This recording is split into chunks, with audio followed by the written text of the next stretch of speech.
Somos los tristes refugiados que a Francia hemos llegado después de tanto luchar. Y en la playa de Argel. Suena la voz de un republicano y se escucha un eco en la historia. La melodía de su viaje a Mauthausen narra su vida.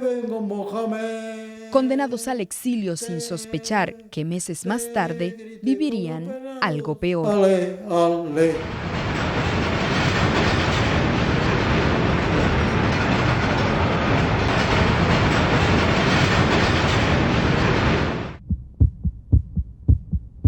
De este pasado oscuro surgen dos historias de dolor y esperanza.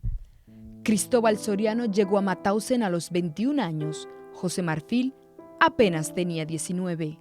Ambos comparten la experiencia del exilio, como tantos republicanos que huyeron de Franco.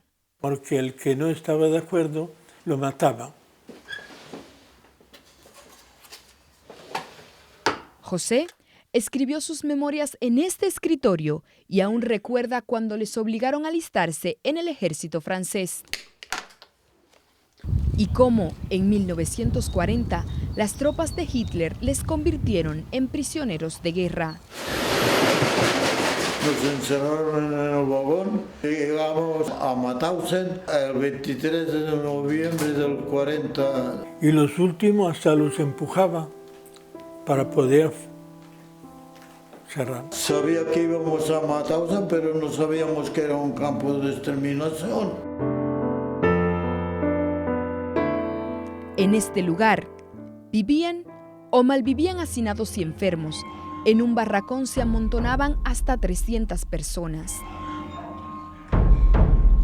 En la cama eran literas de madera y paja.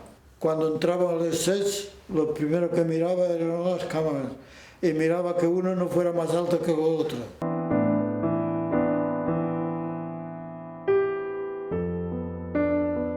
Tenemos que imaginar esto, 6 semanas en los mismos vestidos, trabajando en la cantera. Esas condiciones higiénicas que eran un peligro para enfermedades.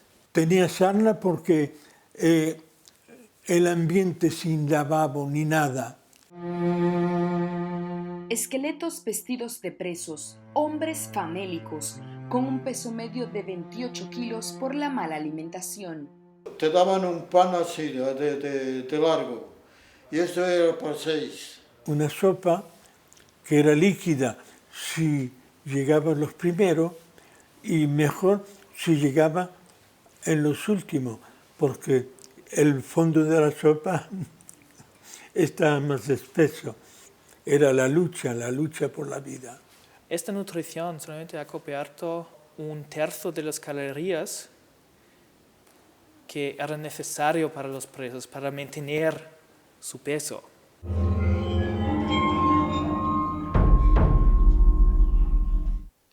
Y para vivir había que trabajar, superar estos 186 escalones,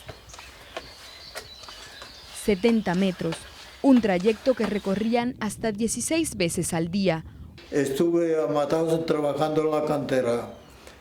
Yo a la mañana bajaba sin piedras y a la noche teníamos que subir con una piedra para hacer el muro.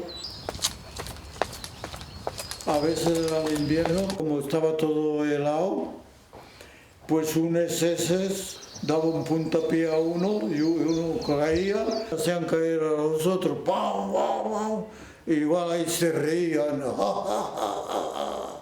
de ver que todos íbamos cayendo con la piedra a cuestas. Han visto cómo hacen las carreteras, ¿no? Es un camión que tira un rulo y nosotros éramos el camión que tirábamos el rulo. Y si uno caía, pues el rulo le pasaba por encima, ¿sabes? Ahí no había perdón. Yo en mi ficha ponía carpintero. Me aceptaron, carpintero. Una vez estaba allí, aunque no comiera mucho, pero el trabajo que teníamos era un trabajo ideal. Cuando mirábamos por las ventanas y veíamos la muerte.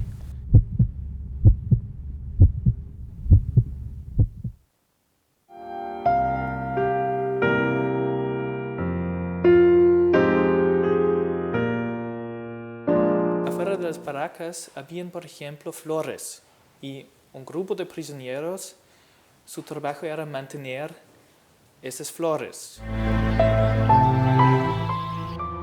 En medio del trabajo duro, el hambre y las torturas, el triángulo letal en Mauthausen. 25 palos al culo. Ese era el castigo más pequeño, pero no podías quejarte. Te daban y tú tenías que contar 1, 2, 3. Te equivocabas. 1, 2, hasta que llegaras a 25. Recibí de golpes y esto es una caricia porque estamos viviendo. Es una caricia porque una bala era fácil y al no recibirla pues estábamos contentos. El cabo me dio un empujón y me tiró contra la calefacción y me quemó, me quemé el culo. Y yo con un pañuelo que tuve, meaba con mi meado y me lo ponía en la quemadura y eso me curó. Esta cámara de gas, donde es muy difícil entrar a grabar, era la más temida de las 35 formas de morir en el campo. Ellos sobrevivieron, pero muchos, como el hermano de Cristóbal o el padre de José, que fue el primer español en morir, dejaron su vida en aquel Mauthausen maldito. Que estabas trabajando y porque no podías levantar una piedra que te mataban. En algún momento establecieron una clasificación dentro de los distintos campos y Mauthausen estaba considerado como de la categoría más dura, la categoría 3. Los republicanos españoles eran unos 7.000, de los que solo sobrevivieron 2.800. Este memorial en el campo de Mauthausen conserva su recuerdo. Sinceros del pueblo, por él inmolasteis vuestra libertad, por él fue vuestro último aliento, pasasteis la vida. Los soldados alemanes te decían, comía, ven, y le decía, dame el gorro. Le dabas el gorro y lo tiraban detrás de ellos. Y luego te decían, ves a buscarlo. Y cuando tú ibas a buscarlo, con el fusil, ¡pam!, te mataban. Varias veces se libró de acabar en este crematorio, donde hoy una llama recuerda a los muertos. Había muchos que a la noche iban y se suicidaban. Se echaban a la lamparilla eléctrica y se cogían. Y yo una vez quise ir a echarme suerte de un amigo. Dice, tú estás chalado, ¿no? Y bueno, estoy aquí para contarlo. Después de 7 años, el 5 de mayo de 1945, el campo de Mauthausen fue liberado. Y yo enseguida me marché, porque tuve miedo de que los SS volvieran. Al levantarse era a golpe de palo. Había una campana que sonaba y los capos enseguida atrastándonos hacia salir de la cama. Y ese día no hubo nada, un silencio. Y estamos, ¿qué es lo que pasa? ¿Qué es lo que pasa? Y nos levantamos y nadie se movía. Silencio. Y era que los liberadores ya estaban en el campo y entonces se levantó la alegría.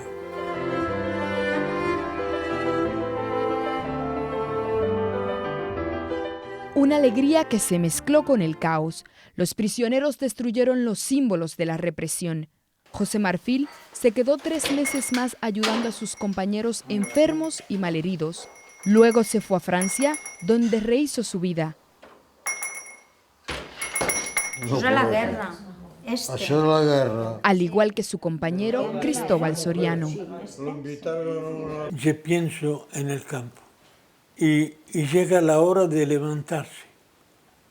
Y me levanto y no veo las alambradas ni las torres ni demás, y estoy más contento. Pero no, estás libre.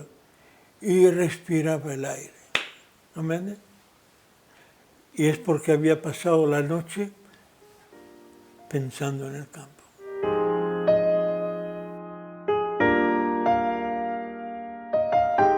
Aún queda en latín el mensaje principal de esta historia. Sirve de lección a los vivos la suerte de los muertos. Los viejos prisioneros siguen viendo pasar la vida en Francia.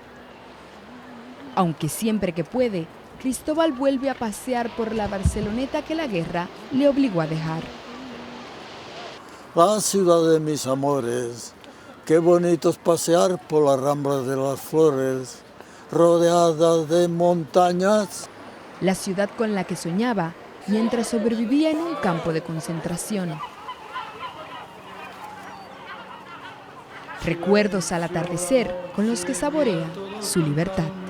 El músculo duerme, la ambición descansa, un clarín se oye. Peligra la patria y al grito de guerra los hombres se matan, cubriendo de sangre los campos de Francia.